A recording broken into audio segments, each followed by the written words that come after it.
In front of me is OPPO A6 Pro, and today I would like to show you how you can resize font.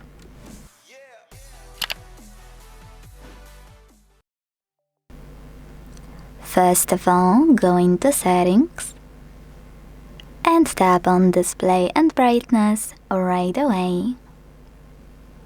Now scroll down a tiny bit to access font. And finally, operate this slider under font size to adjust it. You can check out preview at the top. Last but not least, make sure to hit apply button to save your changes. So when I do that, as you can see, size of my font has changed. Thanks so much for watching. If you enjoyed this video, don't forget to leave a like, comment, and subscribe. Bye!